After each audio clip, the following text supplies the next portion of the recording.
ಸ್ನೇಹಿತರೆ, ಮೀಡಿಯಾ ಮಾಸ್ಟರ್ಸ್ಗೆ ಸ್ವಾಗತ ಸುಸ್ವಾಗತ. ಗೆಳೆಯರೆ, ಅದು ಸಾಮಾನ್ಯ ಶಕ 618ರ ಸಮಯ. ಭಾರತದಲ್ಲಿ ಎರಡು ಮಹಾನ್ ಸಾಮ್ರಾಜ್ಯಗಳು ಆಳ್ವಿಕೆ ನಡೆಸುತ್ತಿದ್ದ ಕಾಲ ಅದು. ಒಂದು ಕಡೆ ಹರ್ಷವರ್ಧನ, ಮತ್ತೊಂದು ಕಡೆ ಇಮ್ಮಡಿ ಪುಲಕೇಶಿ ಅನ್ನೋ ಇಬ್ಬರು ಮಹಾನ್ ಸಾಮ್ರಾಟರು ಉತ್ತರ ಮತ್ತು ದಕ್ಷಿಣವನ್ನ ಹಂಚಿಕೊಂಡು ಆಳ್ತಾ ಇದ್ದ ಸಮಯ.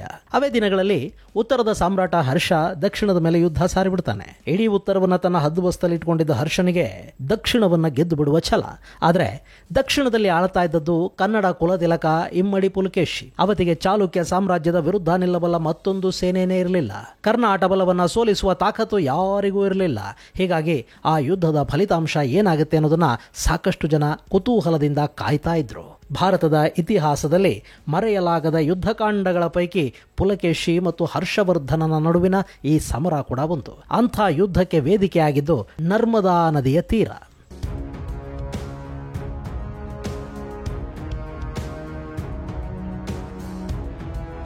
ಗೆಳೆಯರೆ, ಕಾವೇರಿಯಿಂದ ಮಾ ಗೋದಾವರಿವರ ಮಿರ್ದನಾಡದ ಕನ್ನಡದೋಳ್ಳಂತ ಕವಿರಾಜ ಮಾರ್ಗದಲ್ಲಿ ಉಲ್ಲೇಖಿಸಲಾಗಿದೆ. ಆದರೆ ಪುಲಕೇಶಿಯ ಕಾಲದಲ್ಲಿ ಕಾವೇರಿಯಿಂದ ಮಾ ನರ್ಮದಾವರ ಮಿರ್ದನಾಡದ ಕನ್ನಡದೋಳ್ಳಂತ ಹೇಳಬೇಕಾಗಿತ್ತು. ಅಲ್ಲಿಯವರೆಗೆ ಭೂಪ್ರದೇಶವನ್ನ ಚಾಲುಕ್ಯರು ಆಳ್ತಾ ಇದ್ರು. ಇನ್ನು ಇಂಥ ಹೊತ್ತಲ್ಲಿ ನರ್ಮದಾ ನದಿಯ ದಡದ ಮೇಲೆ ಒಂದು ಭೀಕರ ಕಾಳಗ ನಡೀತು. ಆ ಕಾಳಗದಲ್ಲಿ ಇಮ್ಮಡಿ ಪುಲಕೇಶಿಯ ಕರ್ನಾಟ ಬಲ ಹರ್ಷವರ್ಧನನ ಸೇನೆಯನ್ನ ಮಣ್ಣು ಮುಕ್ಕಿಸ್ತು. ಹರ್ಷವರ್ಧನ ನರ್ಮದೆಯಿಂದ ಹಿಂದೆ ಸರಿಯೋ ಹಾಗಾಯಿತು. ಆ ಬಳಿಕ ನರ್ಮದೆ ಎರಡು ಮಹಾ ಸಾಮ್ರಾಜ್ಯಗಳ ನಡುವಿನ ಗಡಿಯಾಗಿ ಗುರುತಿಸಿಕೊಳ್ತು.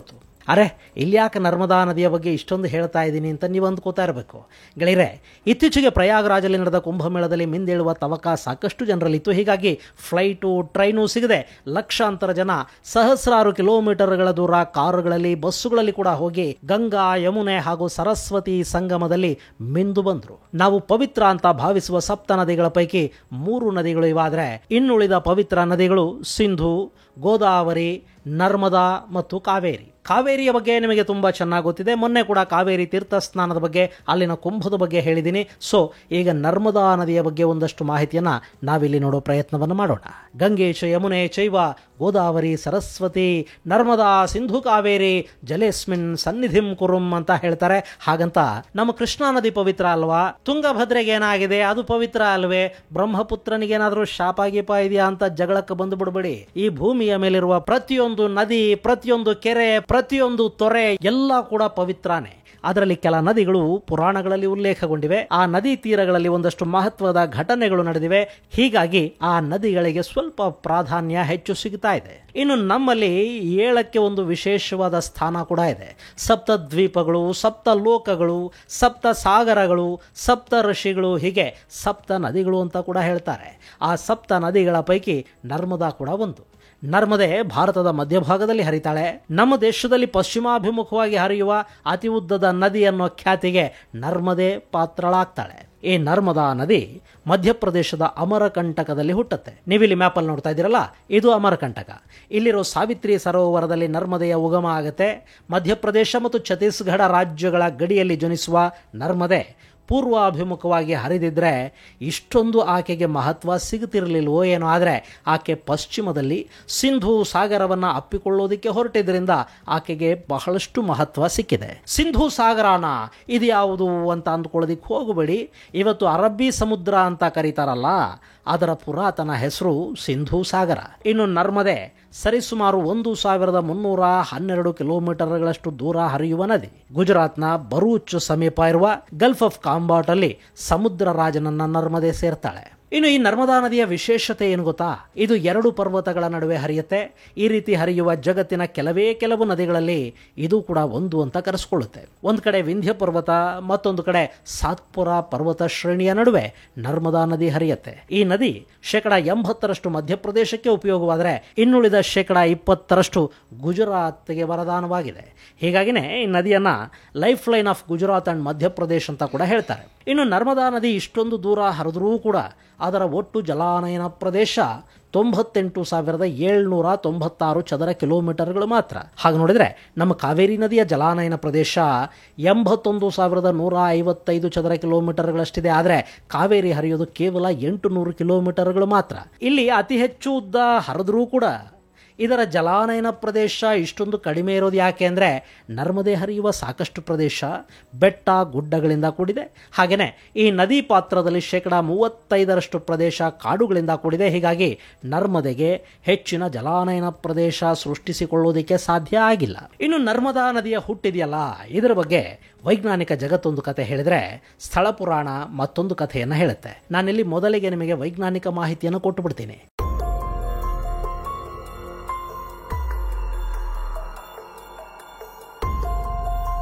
ಗೆಳೆಯರೆ, ಈ ಭೂಮಿ ಕೋಟ್ಯಂತರ ವರ್ಷಗಳ ಹಿಂದೆ ಒಂದೇ ಭೂಫಲಕ ಆಗಿತ್ತು.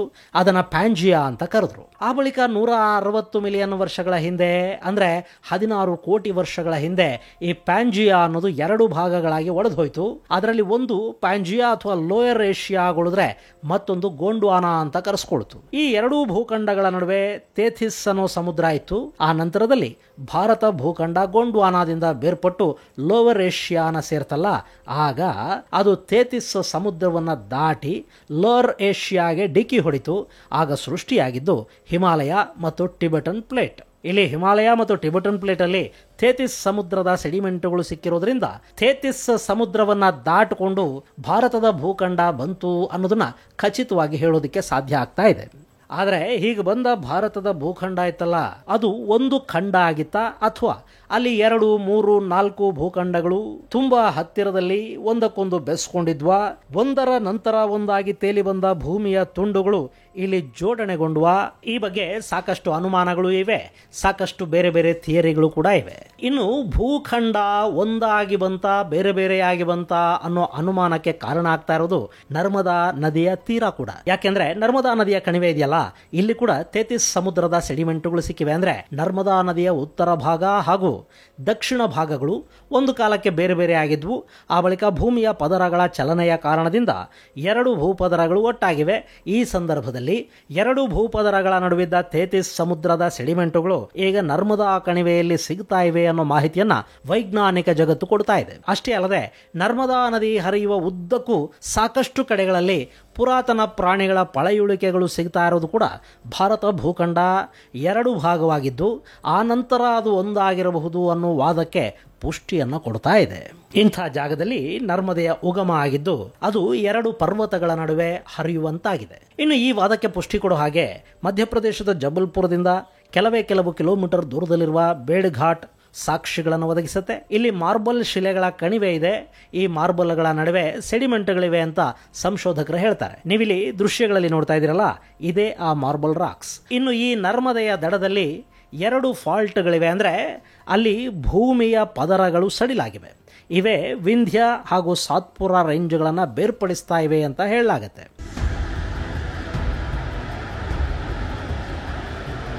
ಇನ್ನು ಈ ನರ್ಮದೆಯ ಬಗ್ಗೆ ಸ್ಥಳ ಪುರಾಣಗಳು ಬೇರೆಯದ್ದೇ ಕಥೆಯನ್ನು ಹೇಳುತ್ತವೆ.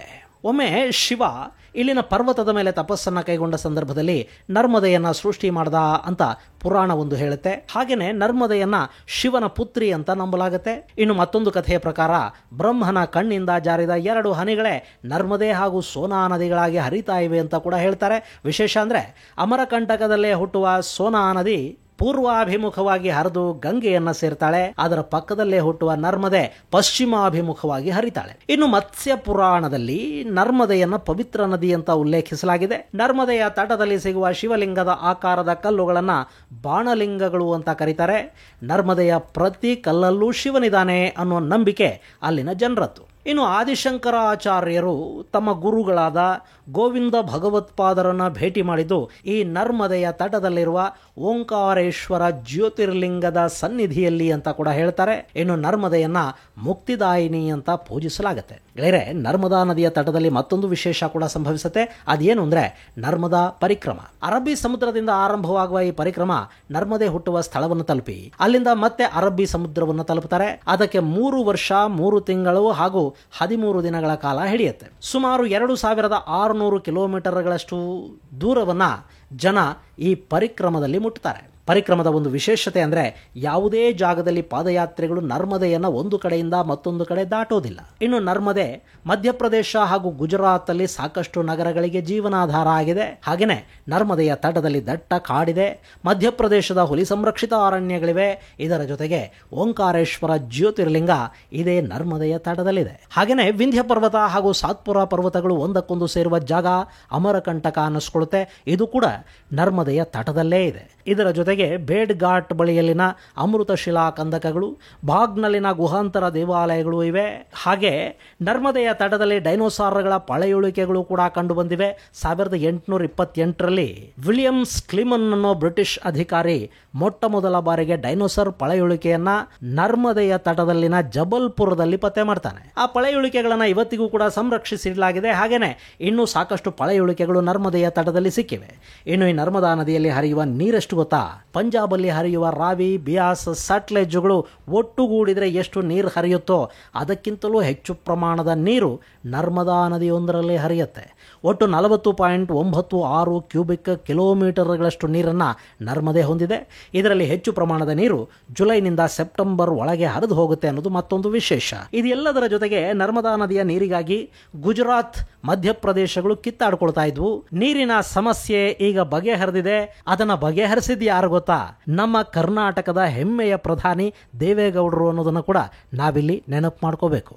ಈ ಎಲ್ಲ ಕಾರಣಗಳಿಂದ ನರ್ಮದಾ ನದಿ ಧಾರ್ಮಿಕ, ಐತಿಹಾಸಿಕ, ಪೌರಾಣಿಕ ಹಾಗೂ ಪ್ರಾಕೃತಿಕ ಮಹತ್ವವನ್ನು ಉಳಿಸ್ಕೊಂಡಿದೆ. ಗೆಳೆಯರೆ, ಇಲ್ಲಿ ಒಂದು ವಿಷಯವನ್ನು ನಿಮಗೆ ಹೇಳೋದಕ್ಕೆ ಮರ್ತೆ, ನರ್ಮದಾ ನದಿಯ ತೀರದಲ್ಲಿ ಕೂಡ ಒಂದು ಅತ್ಯದ್ಭುತವಾದ ನಾಗರಿಕತೆ ಇತ್ತು ಅಂತ ಹೇಳೋದಕ್ಕೆ ಒಂದಷ್ಟು ಸಾಕ್ಷ್ಯಗಳು ಸಿಕ್ಕಿವೆ. ಇನ್ನು ನಮ್ಮಲ್ಲಿ ಜನರ ವಲಸೆಗೆ ಸಂಬಂಧಪಟ್ಟಂತೆ ಸಾಕಷ್ಟು ಥಿಯರಿಗಳಿವೆಯಲ್ಲ, ಹಾಗೆ ನರ್ಮದಾ ನದಿಯ ತೀರದಿಂದ ಮನುಷ್ಯ ಉತ್ತರದ ಕಡೆಗೆ ವಲಸೆ ಹೋದ ಅನ್ನೋ ಒಂದು ಥಿಯರಿ ಕೂಡ ಇದೆ. ಇದು ಗೆಳೆಯರೆ ಮಧ್ಯ ಭಾರತದಲ್ಲಿ ಹರಿಯುವ ನರ್ಮದೆಯ ಕುರಿತಾದ ಒಂದಷ್ಟು ಮಾಹಿತಿ. ಮುಂದಿನ ಸಂಚಿಕೆಯಲ್ಲಿ ಮತ್ತಷ್ಟು ವಿಶೇಷಗಳ ಜೊತೆ ಮತ್ತೆ ಭೇಟಿಯಾಗೋಣ. ಅಲ್ಲಿವರೆಗೆ ಜೈ ಹಿಂದ್, ಜೈ ಕರ್ನಾಟಕ.